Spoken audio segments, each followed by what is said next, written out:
சேரன் இப்படி பண்ணுவாருன்னு எதிர்பார்க்கவே இல்ல. ரொம்ப பாவம். இப்ப என்ன நடக்குது அப்படின்னு சொல்லி பார்த்தீங்கன்னா, சோழனும், பாண்டியனும் போயி சேரனுக்கு ஜாதகம் எழுதுறதுக்காக போயிருப்பாங்க. அங்க நல்ல ஜாதகம் தான் பார்த்து எழுத சொல்லியிருப்பாங்க. இப்ப எதுக்குடா ஜாதகம்லாம் எழுத சொல்லிட்டு இருந்த? என்னாச்சு அப்படின்ட்டு கேட்குறாங்க. அண்ணன் உன்னைய வந்து மாப்பிள பார்க்கறதுக்காக வராங்கண்ணே, பொண்ணு வீட்லேருந்து வராங்க. அதுக்காக நீ ரெடி ஆகணும் அப்படின்னு சொல்றாங்க. ஏன்டா இப்ப மறுபடியும் இப்படி ஆரம்பிச்சதுங்க? எனக்கு கல்யாணமே வேண்டாமே அப்படின்னு சொல்றாங்க. அப்படிலாம் இல்லைண்ணே, நீ வந்து கல்யாணம் பண்ணாதான் அடுத்து பாண்டிக்கு கல்யாணம் நடக்கும். உனக்கு வந்து கல்யாணம் ஆகாமல் இருக்கிறத பார்த்து தான் பாண்டி வந்து வானதியை கல்யாணம் பண்ணாமல் வீட்டில் போய் விட்டுட்டு வந்திருக்கிறான். அதனால் கொஞ்சம் புரிஞ்சுக்கோனே அப்படின்னு சொல்கிறாங்க. எந்த நேரமும் வானதி வீட்டில் வானதிக்கு கல்யாணம் பண்ணுறதுக்கு ரெடியாக தான் இருக்கிறாங்க. அதனால தான் சொல்கிறேன் அப்படின்னு சொல்கிறாங்க.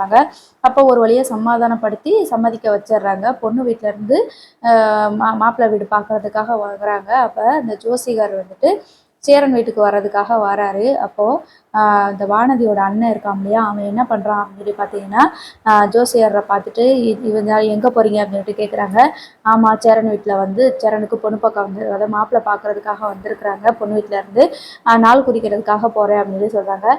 சரி, நான் சொன்னதுபடி நீங்கள் சொன்னீங்க அப்படின்னா சொல்கிறதெல்லாம் நீங்கள் அங்கே போய் சொல்லணும்.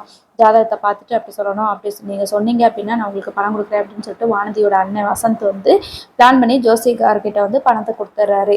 இப்போது வசந்த் என்ன சொன்னானோ அதே மாதிரி இவங்க வந்து சொல்லிடுறாங்க. இந்த வீட்டில் பொண்ணே தங்க மாட்டாங்க, யாருக்குமே கல்யாணம் ஆகாது, யாருமே இங்கே இருக்க மாட்டாங்க அப்படின்ற மாதிரி சொல்லிடுறாங்க. இப்போ பொண்ணு வீட்டில் வந்து என்ன சொல்லிடுறாங்க, எங்களுக்கு இந்த சம்மதம் வேண்டாம் அப்படின்னு சொல்லிட்டு போயிடுறாங்க.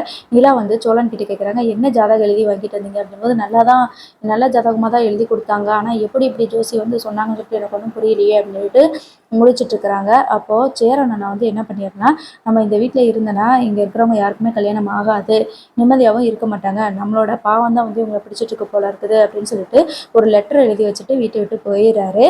ஸோ எங்கே தேடியுமே சேரன் வந்து கிடைக்கல. பார்ப்போம் என்ன நடக்குதுன்னு.